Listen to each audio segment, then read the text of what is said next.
Adonai Eloheinu melech haolam shekiddshanu v'mitzvot tzedakot u'ra mezuzah. Amen. על בית זה ויושבהו יהיה ברכת אליהו בית זה ויושבהו תודה רבה. שנה טובה, תקטבו, תקטבו. ברשות מוריי ורבותיי, ברשות הרב הגאון, רב בינישו, שליטה ברשות לרבנים de l'Yeshiva. Je suis très content de vous voir venir. Vous êtes pas nombreux, vous êtes peu. Vous savez, c'est vous qui vous êtes le Nahshon Ben Aminadav, les premiers. Toujours les premiers, c'est eux qui ouvrent la porte pour tout le monde. Vous savez que l'Yeshiva de Ponovitch, elle a commencé avec 5 élèves. Nous, on a commencé avec 14, pas mal. La Yeshiva de Ponovitch, aussi grande qu'elle est, elle a commencé avec 5 élèves. Alav Shalom, Rabbi Meir Shapira, la fameuse Yeshiva de Lublin, je l'ai visité à Lublin il y a quelques années, il y a 10 000 places. Lorsqu'il a commencé avec une seule personne. Et Baruch Hashem, la Yeshiva de Rab Shapira Alav Shalom. Aujourd'hui, il y a des millions de personnes d'Afayomi. C'est d'Afayomi que des centaines de milliers de personnes qui lui lisent chaque matin. C'est la grande yeshiva de tous les temps. Vous êtes les piliers. Be'ezat Hashem, que Hashem y fasse que, avec le Rosh Yeshiva, qu'il a tous les pouvoirs, c'est lui, votre patron, c'est lui, votre Rosh Yeshiva, c'est lui, le Rav, c'est lui qui décide, avec les Dachem, comment vous faire progresser avec son Tsevet, avec son équipe qu'il a bien choisie. Alors, Be'ezat Hashem, nous on est là uniquement pour cueillir les fruits. Je sais qu'il va y avoir des fruits, on a planté, et on sait qu'on va cueillir. Vous allez être, si Dieu veut, les futurs d'Am Israël. Aujourd'hui, on est le mois des Loul. Le mois des Loul, c'est le mois de la préparation de Rosh Hashanah. Vous savez, Rosh Hashanah, c'est Yom Hadin, le jour du jugement. Et le mois des Loul, c'est la préparation. Beaucoup des grands Rashi Yeshivot, lorsque ils donnaient le premier cours du mois des Loul, lorsqu'ils arrivaient à la Yeshiva, ils ne parlaient pas longtemps. Une seule phrase. La seule phrase qu'ils vont dire, Elul, on est le mois d'Elul. Il y a des Ba'ali Moussa qui disent que Elul, c'est du verbe Lul. Lul, c'est une cage. Une cage. La cage où il y a les poulets. Alors dans le mois d'Elul, on est dans une cage, à Shemishmor. Vous savez, lorsque les poulets, on les met dans une cage et on les prend à l'abattoir, on sait très bien, ils sont... Après, c'est... Comment ça s'appelle? Après, ils vont être choisis à l'abattoir. Qui va être égorgé, qui ne va pas être égorgé. Vous savez que Rabbi Yitzhak Blazer Alav Shalom, il donne une image qui fait peur. C'est quoi Yom Hadin? Il donne une image très dure. La première fois que je l'ai lu, il m'a choqué. Il dit que la Rosh Hashanah, c'est Atem Nitzavim Hayom Kulchem. Il ne dit pas tout ce que je vais vous dire, mais j'explique un peu ce qu'il a dit. Le Zohar Kadosh dit, c'est quoi Atem Nitzavim da Rosh Hashanah? À Rosh Hashanah, tout le monde est debout devant Akadosh Baruch Hu. Tout le monde. Du plus grand jusqu'au plus petit. Et vous savez, il n'y a pas que de tzadikim. À Rosh Hashanah, tout le monde est debout. À Rosh Hashanah, les petits, les moyens, les sha'im, les tzadikim, les super tzadikim, et même ceux qui sont déjà morts, à Rosh Hashanah, ils sont encore jugés. C'est ce qu'on dit, Sefrei Haïm et Sefrei Mitim Niftahim. Les livres des morts et les livres des vivants. On comprend les livres des vivants, mais c'est quoi les livres des morts? Même ceux qui sont morts. Par exemple, mon père Alav Shalom, ça fait maintenant presque 40 ans qu'il est décédé, il va être jugé encore à Rosh Hashanah. Mais ça y est, il a sa place. Je ne sais pas où il est, mais il a sa place. Rabbi Shimon Bar Yochai aussi va être jugé. Tout le monde est jugé. C'est frère Haïb et c'est frère Mitim, Ptohim le Fanecha. On comprend les vivants. Et pourquoi les morts? Ben Rabotai, vous imaginez les morts, les tzadikim qui sont morts. Prenez le Maharsha, prenez Rabbi Akiba Iger, prenez le Pnei Yehoshua. Dans toutes les yeshivot, on lit leurs livres. Prenez les Tosfot, prenez Rashi. Eh ben, chaque fois qu'on va mentionner leur nom, eh ben, c'est une récompense qu'ils vont avoir plus tard. À part les récompenses que nous on a parce qu'on est en train d'étudier la Torah, mais aussi la récompense des grands tzadikim. Donc ça veut dire que à Rosh Hashanah, on juge mieux les tzadikim pour leur ajouter la récompense qu'ils méritent, la récompense que grâce à eux, nous, on progresse. Mes amis, vous savez, j'ai vu un garçon, un Bahoui Shiva, en train, je suis passé devant lui, il était en train de voir un Rashi. Il était en train de voir, et j'ai remarqué qu'il recommence et qu'il le lit. J'ai toujours dit, pour bien comprendre la Gemara, il faut bien lire le Rashi. Je l'ai toujours dit. Beaucoup des fois, je ne lis rien du tout. Ni Rishonim, ni Haronim, ni rien. J'essaie de comprendre bien le Rashi. Après, je vois le Tosfot. Ou bien surtout le Rashi. Si j'ai bien compris Rashi, je vais tout comprendre. Je vais tout comprendre. Après, je ne sais pas, mais c'est comme ça. J'ai vu ce garçon-là qui était en train de répéter. Après, j'ai vu un sourire sur son visage. Alors là, je lui ai dit, pourquoi tu souris? Il m'a dit, maintenant j'ai compris la Gemara. Vous vous rendez compte? Vous vous rendez compte, Rashi, la récompense qu'il a dans l'autre monde, que grâce à lui, il y a un juif qui a compris une Gemara. Donc à Botaï, à Rosh Hashanah, tout le monde est jugé à Rosh Hashanah. C'est frère Haïm, c'est frère Mitim, ceux qui sont vivants, ceux qui sont morts, ils sont jugés à Rosh Hashanah. Atem litzavim hayom kulchem, tout le monde est debout devant HaKadosh Baruch Hu. Le monde entier est debout devant HaKadosh Baruch Hu pour être jugé. À Botaï, il faut savoir une chose, que malheureusement, je ne vais pas rester trop sur ce sujet-là, mais il faut savoir une chose, que le mois de Elul, c'est le mois qu'on dit Ani Lidodi, je suis pour HaKadosh Baruch Hu, et HaKadosh Baruch Hu, il est pour moi. C'est facile de le dire, je suis pour Hachem, et Hachem, il est pour moi. C'est une phrase qui est très facile. C'est vrai, chacun peut dire je suis pour Hachem. Mais est-ce que Hachem, il est pour toi? Très bien, moi je suis pour Hachem. Mais pour que Hachem il soit pour toi, il faut vraiment que tu es sûr que tu es pour HaKadosh Baruch Hu. Pour être pour HaKadosh Baruch Hu, ce n'est pas une chose qui est facile. C'est un travail, c'est un Elul. C'est vraiment, c'est un travail, c'est un long travail pour dire je suis pour HaKadosh Baruch Hu.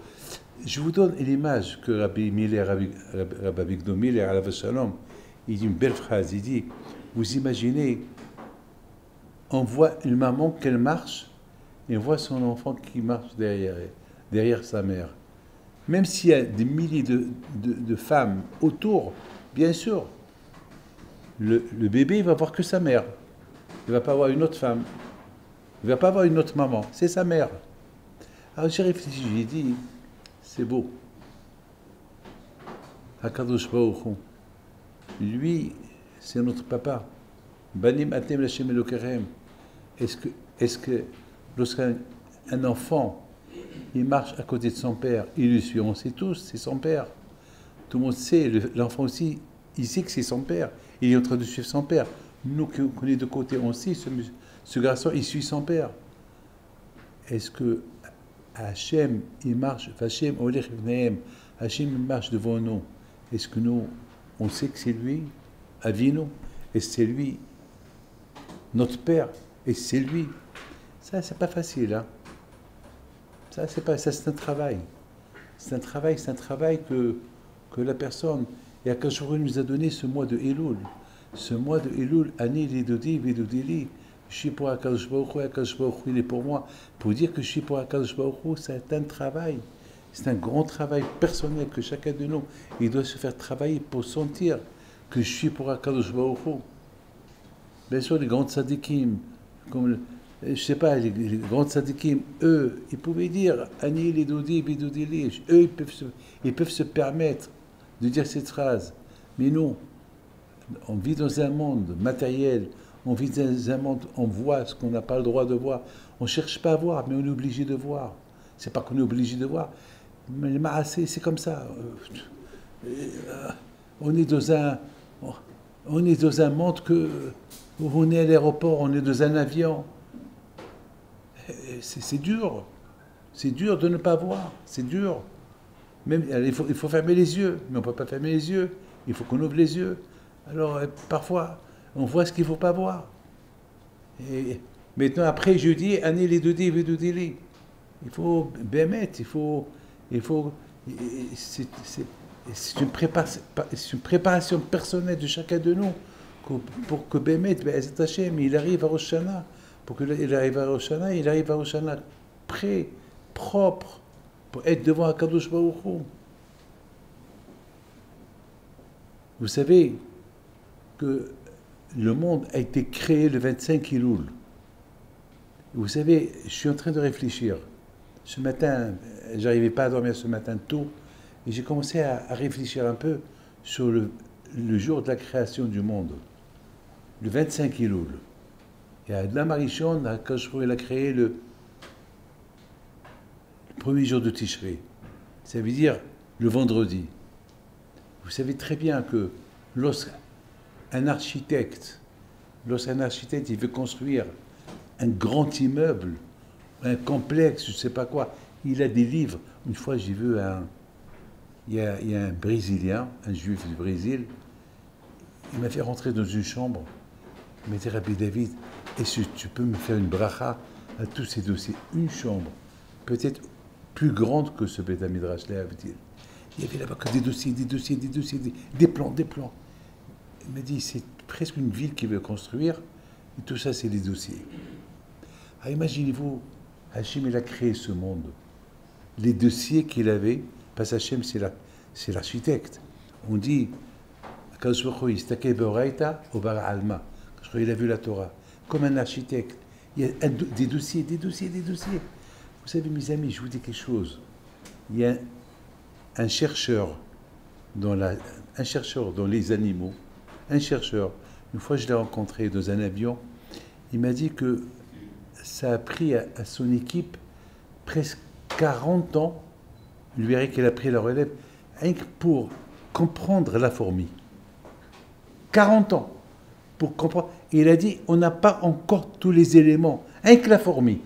Une fourmi, comprendre les réactions, la chorma de la fourmi. Nous, on voit une fourmi, on ne fait même pas cas. Mais eux, les scientifiques, ils essaient de comprendre la chorma de cette fourmi. Alors imaginez-vous, Akadosh Baruch Hu, les Havdil, ce qu'il a créé dans le monde. C'est des milliards on ne peut même pas imaginer les dossiers qu'il avait. Ça veut dire, mes amis, avant qu'Akadosh ait créé le monde,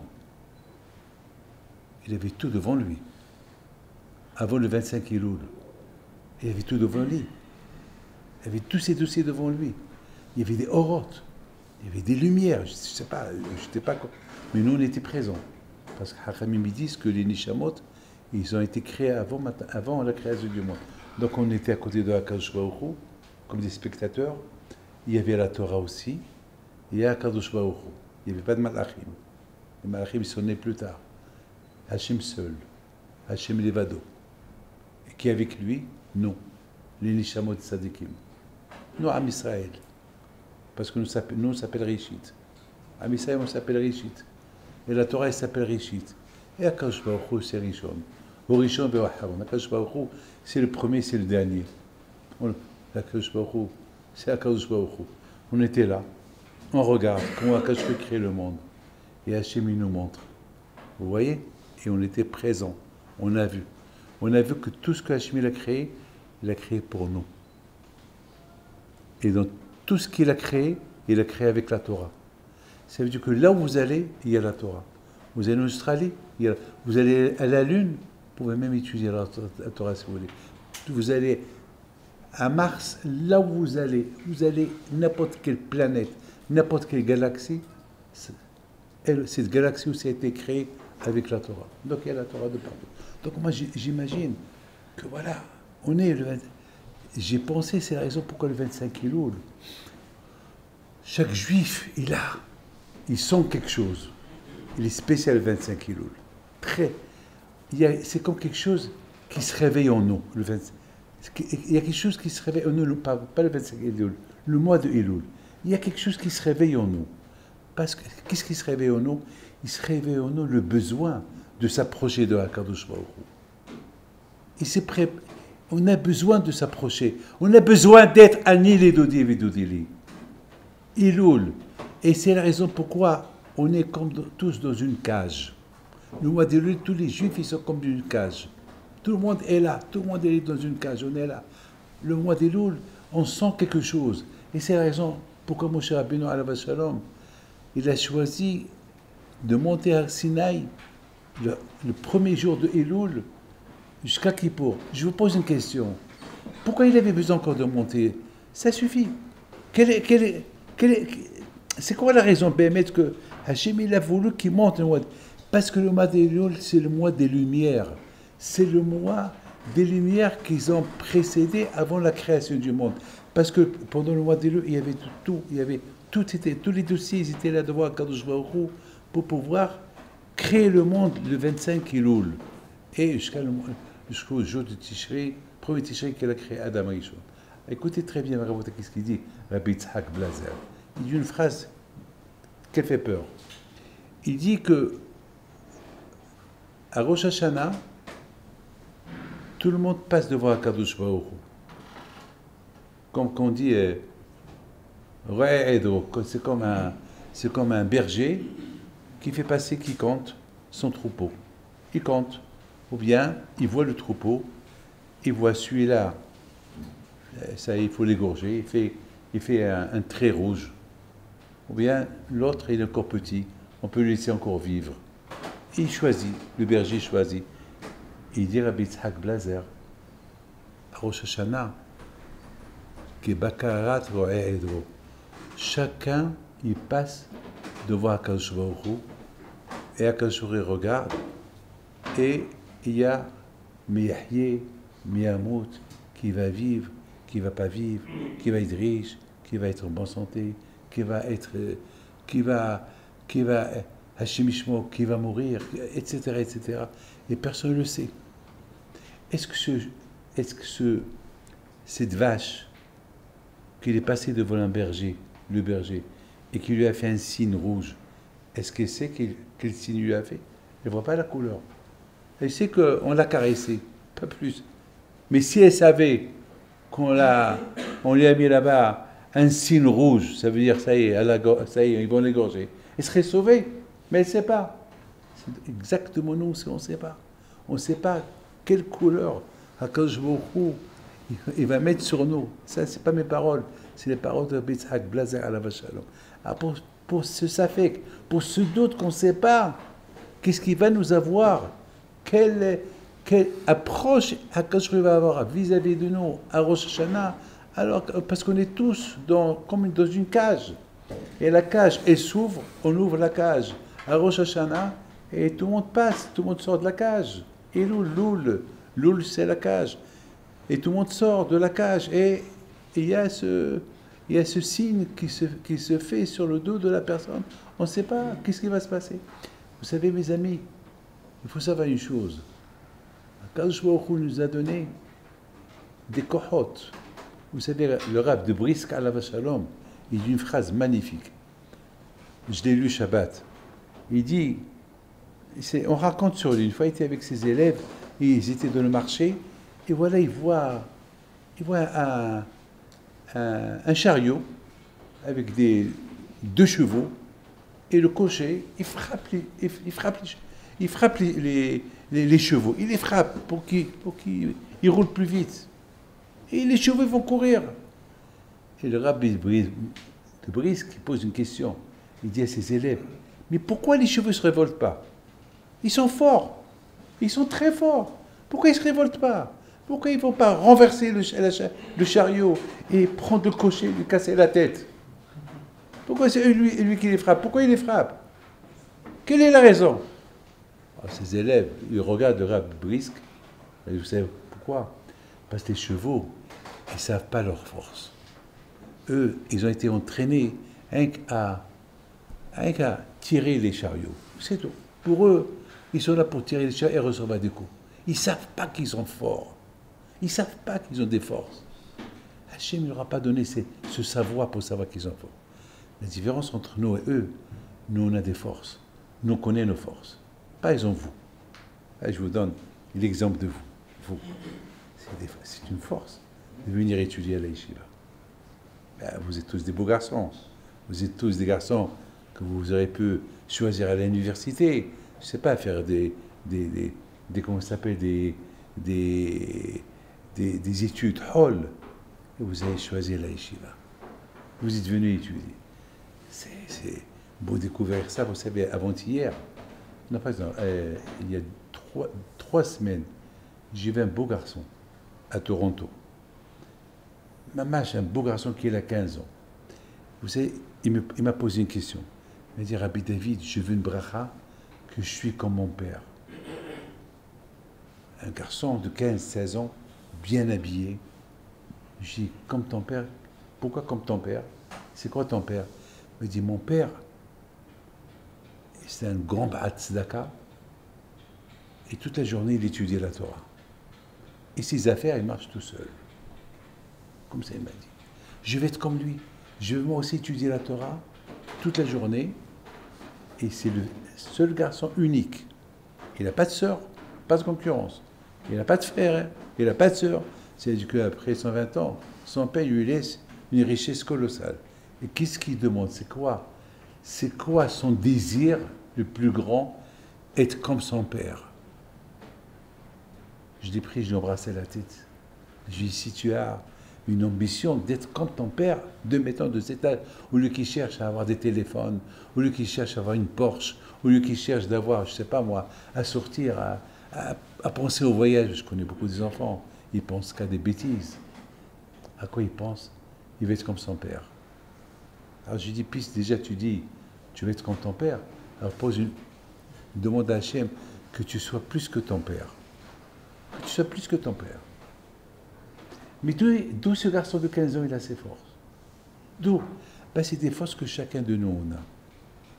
Vous savez, lorsque j'étais jeune, j'avais 8 ans et demi.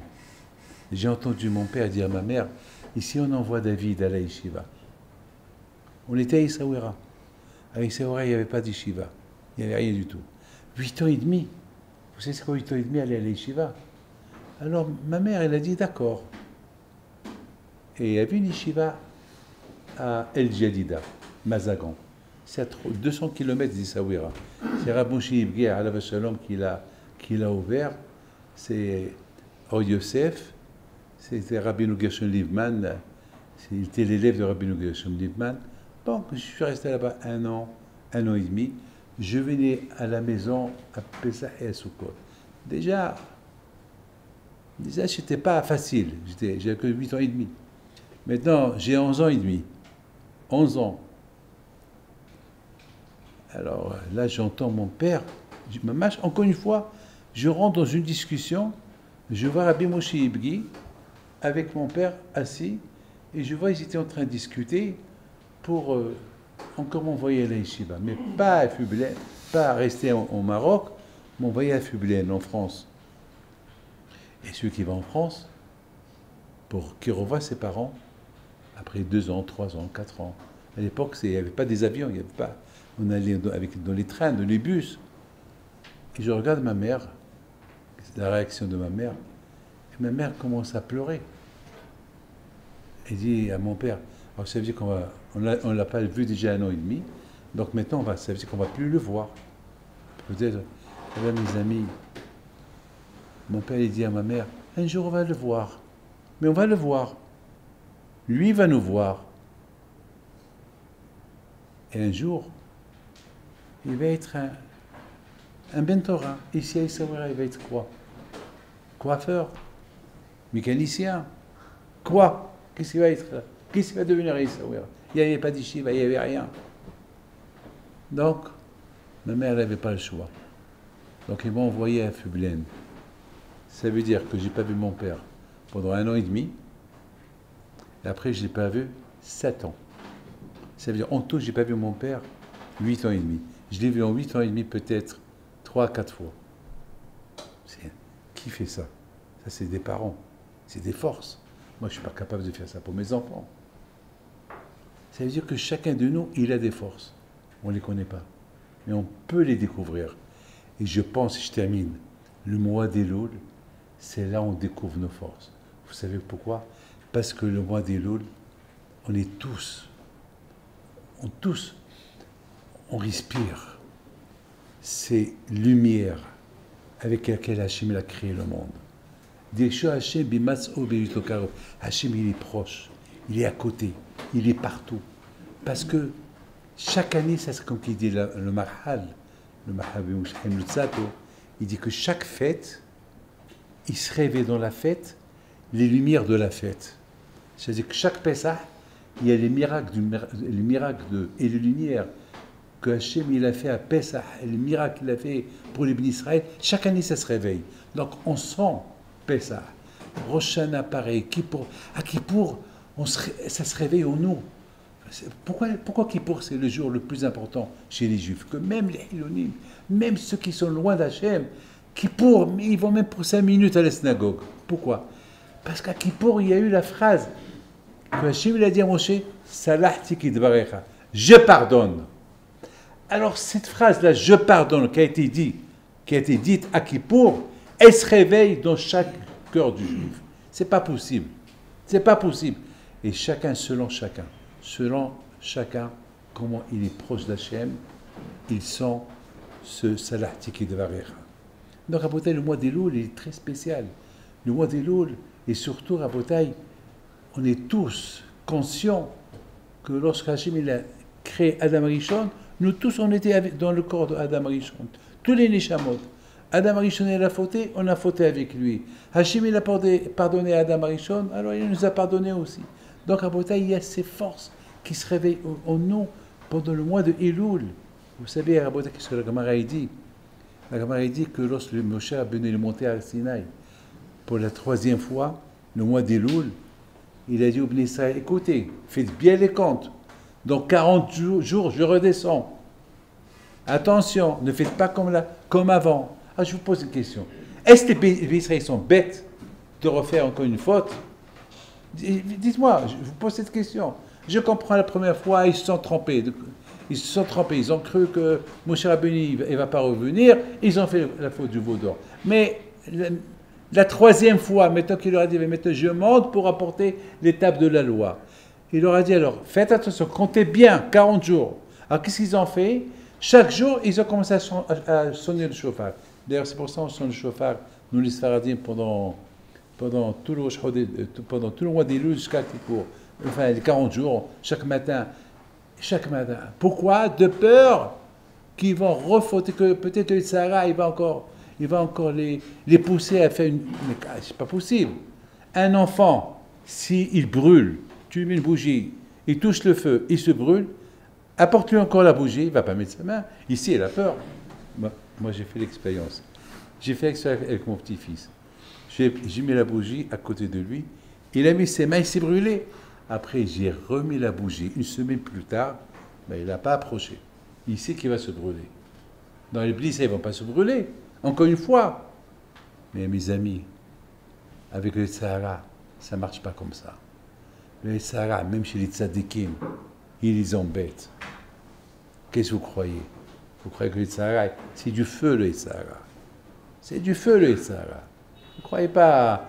Mais les grands tzadikim, ils ont peur de lui. C'est pour ça les tzadikim tout le temps, non-stop, c'est un travail non-stop.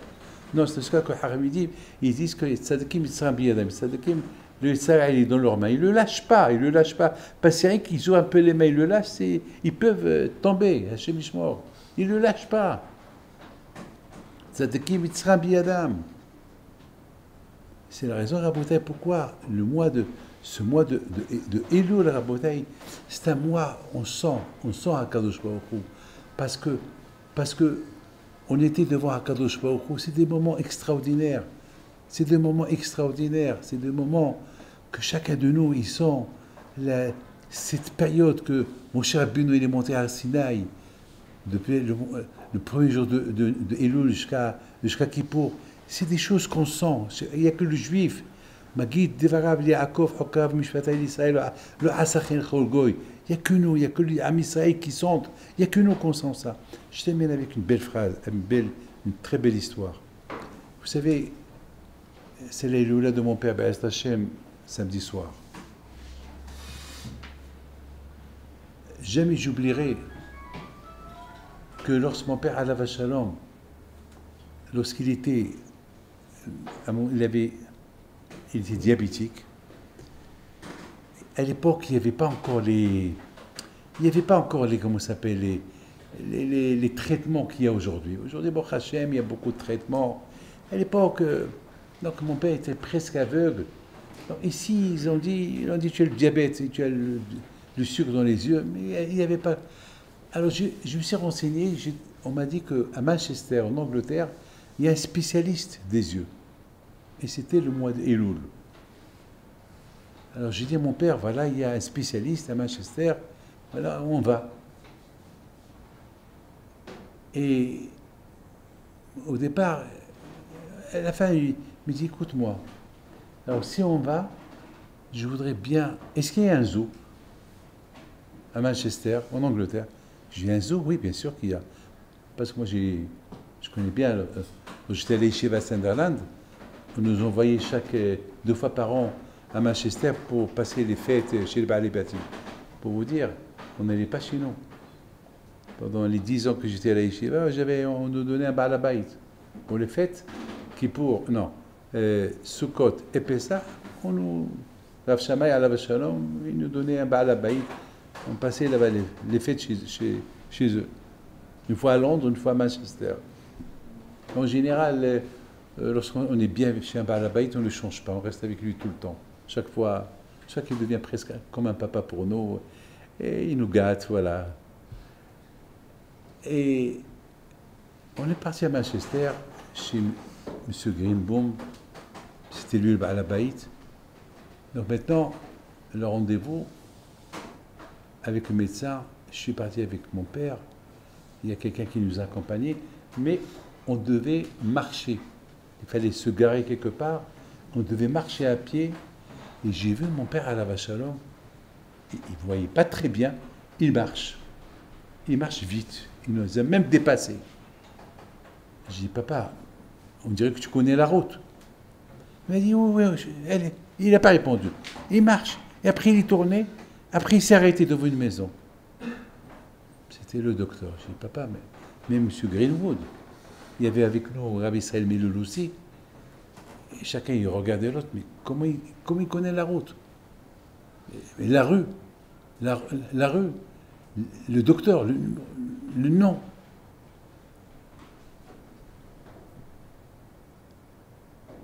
De là-bas, je l'ai pris au zoo. Il voulait voir le lion. Il n'a jamais vu le lion dans sa vie. Il veut voir le lion.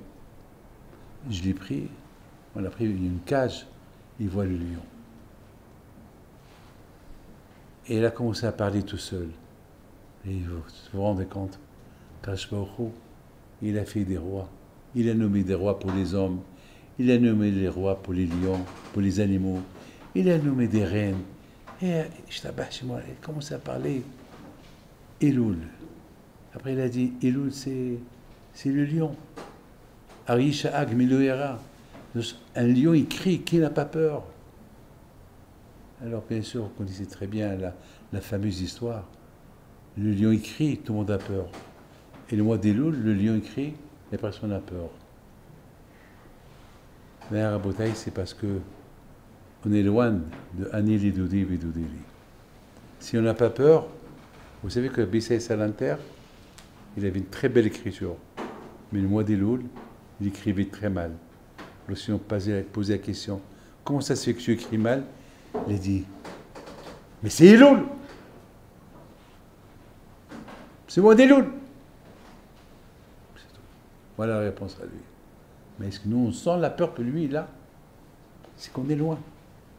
C'est qu'on est loin. Alors, le seul moyen pour qu'on soit proche, c'est bien sûr le Hari Miklat. La yeshiva, c'est le Hari Miklat. La yeshiva, c'est l'endroit, le meilleur endroit où s'héberger, se sauver. Se sauver de celui qui veut nous faire, il veut nous faire tuer sans le faire exprès. C'est tout. Il va nous faire fauter et après on va dire, j'ai pas fait exprès. À la yeshiva, pendant le mois d'Elul, à force de voir la Gemara, lire le Moussar, écouter les cours, bien sûr, ça va beaucoup vous aider. J'ai beaucoup appris de ce voyage avec mon père. Le lion. Il y a un lion de partout. Pardon, il y a un roi de partout. Pour que tu te rappelles qu'il y a Hachem, qui est le roi des rois. Il y a le roi lion, il y a le roi, il y a une reine, il y a la reine des fourmis, il y a le roi de celui-là, il y a partout, il y a quelque chose. Il y a, pour te rappeler, il y a Kadosh Baruch Hu, il y a les rois, comme au Maroc, il y a un roi. Vous savez, Rabotai, jamais j'oublierai, il y a quelques années, lorsque le roi du Maroc, il est venu à Essaouira pour inaugurer une synagogue, et j'étais là pour l'accueillir à la synagogue. Et j'ai vu tout le protocole royal, tout le protocole. Avant que le roi il arrive, on me dit, il ne faut pas lui donner tes mains, il faut attendre que lui te donne ses mains, après tu lui donnes tes mains. Il ne faut pas lui parler le premier, il faut que lui te parle, il ne faut pas aller devant lui, il faut être derrière lui. Un protocole, il faut se mettre là, il ne faut pas le regarder en face, il faut abaisser tes yeux. On t'avertit, le protocole royal, on t'avertit. Et lorsque j'ai entendu tout ce protocole, après, moi qui devais l'accompagner à la synagogue, il ne faut pas que je vais devant lui, il faut que lui va le premier. Et après, c'est à lui de me demander si je dois ouvrir le Echal pour faire le bracha. C'est un protocole. Après, j'ai dit, David, tout ce protocole pour le roi. Est-ce qu'on fait ça pour Hachem? Est-ce pour Hachem il y a ce protocole? Avec Akadosh Baruch Hu qui est le roi des rois, qu'est-ce qu'on fait? On est rentré à la synagogue et voilà. Et c'est Hachem qui est devant nous. Lorsque le roi est arrivé, je n'ai pas suivi le protocole. Je lui ai serré les mains, je l'ai presque l'embrasser, et j'ai commencé à parler avec lui. Je l'ai même touché, je l'ai même enlacé, je l'ai même expliqué une Gemara, il y avait une Gemara Nidarim. Je lui ai dit, voilà, cette Gemara de Nidarim, je lui ai expliqué, il m'a dit, c'est quoi ça? Je lui ai dit, et j'ai commencé à parler, et j'ai été devant lui, et il était content. Pourquoi? Parce que dans ma tête, il y a le roi des rois. Il y a Kadosh Baruch Hu. Il y a le roi, il y a Kadosh Baruch Hu. Le vrai, il y a Kadosh Baruch Hu. Ce qu'on voit aujourd'hui, c'est ce qu'Akadosh Baruch Hu, il a nommé. Rabotai, le mois d'Elul, c'est le lion. Aryeh Shagag. C'est le lion. C'est le lion qui crie. Aryeh. Elul, la première phrase de Elul, la première lettre, c'est Aleph. Aleph, c'est Aryeh. Aryeh, c'est le lion qui crie. Et qui s'y reste Loul. Loul, c'est la cage. Imaginez-vous une cage, la Shemishmo, qui est ouverte. Il y a un lion qui arrive. Et là-bas à l'intérieur, les poulets. Ça y est, les poulets, ils savez, ils voient déjà la mort. Rabotai, lorsque le mois des Loul, il arrive, Hachem Ishmor, c'est le lion, c'est Hachem qui crie. Il crie pour que nous on se réveille, pour qu'on fait Teshuvah. Rabotai, que Akadosh Baruch Hu, il vous protège, que Hachem vous donne la santé, bracha v'atzlacha, be'oud, bonne réussite, génération, que Hachem, il fasse de vous, Hachem, que vous progressez dans la Torah, et avec le Tsevet, avec le Baruch Hachem, avec le Rosh Yeshiva, et les Rabbanim de la Yeshiva qui sont avec vous, et qui vont vous suivre, vous guider, bien sûr, Be'ezat Hachem, qui sait,